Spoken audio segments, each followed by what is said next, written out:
get to the farmers early enough to help them in decision making. Okay, I'm going to ask Mr. Olajolo this question because you are on the farm, and it's a question that I'm sure is bothering so many Nigerians.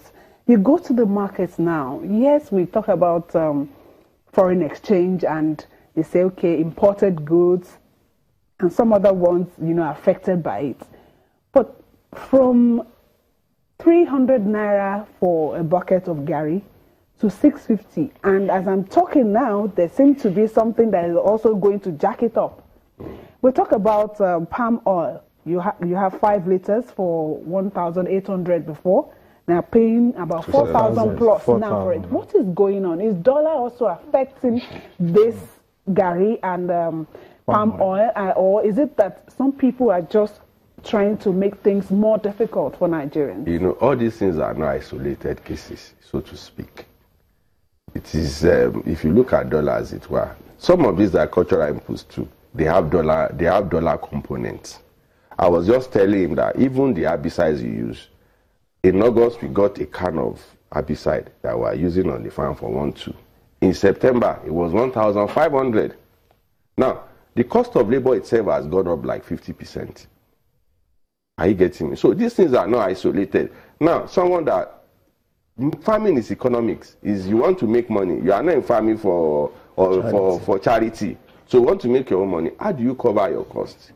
The only way you can cover your costs is also for you to sell at some premium so that you can make money to feed your family. So those things are, unless we need the margin from 1,800 to 4,200. That is exactly what I'm telling you. I think that's actually part of where we still keep hammering on what government should do, because there needs to be some measure government isn't setting this price. Yes, that's where I'm coming in. There should be some measure of price modulation, not necessarily price control, but there should be some modulation, because I agree with you that the kind of escalation of price of basic commodities isn't really about dollar. Yes, we know that a lot of things on the farm are changing, but people really abused the system and took advantage, you know. Sorry, can I come in at that junction?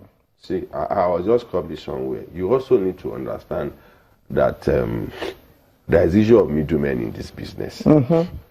Now, farmers don't even have direct access to the market, as it were.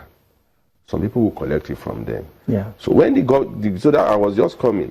When the government came up, so I just gave you an instance where dollar has an effect on it too because of the inputs and all that.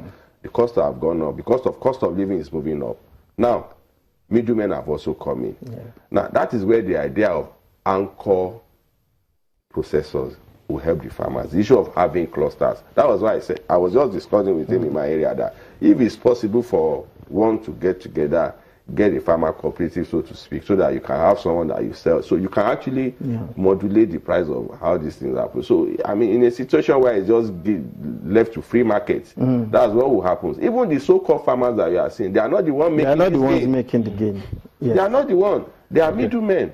All right. In Yoruba, they call them alarubo. Mr. Aribadu, we have to go, but I want to ask you this question. The GMO, genetically modified seedlings, as against the hybrid seedlings, what would you... Yes, I was listening. I know the Minister of Agric is advocating for hybrid seedlings instead of the GMO. And then some countries are phasing out the GMOs. But what's your take?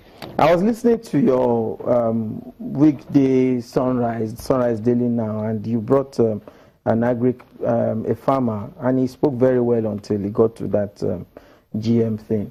GMO, and that's why I made the point during our conversation that in Nigeria, without increasing by 1 hectare our farming space, Nigeria can still feed herself and produce enough to export to the world. So for us, GMO is not an option. GMO is man playing God. I insist on this. We know that the companies behind GMO are pumping a lot of dollars into Nigeria to force it on us. But we need this federal government to be firm to stand against the GM invasion. It's been pushed out of Europe. It's been pushed out of most part of the world. Why are they trying to dump it on us here?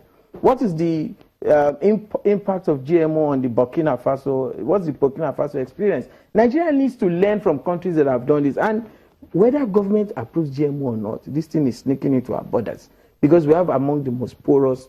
So you have a farmer who just find himself going abroad. He brings some things, he doesn't even know what it is. He comes to experiment it here. So Nigeria needs to stand firmly against it. GM means, if you are not afraid of any other thing, it means that if you plant this year, there will be no seed banking anymore. Anyway, what we have done for millennia, you take the best of your produce to plant the next year. Now, if you go to GM, you can't do that anymore, because the following year you have to go back to the company to buy the seeds. And the following, so they determine your harvest. They determine whether to even feed you for this year or not. So you can't replant the seeds. You cannot. Harvest. You cannot. That's one question they would like to avoid.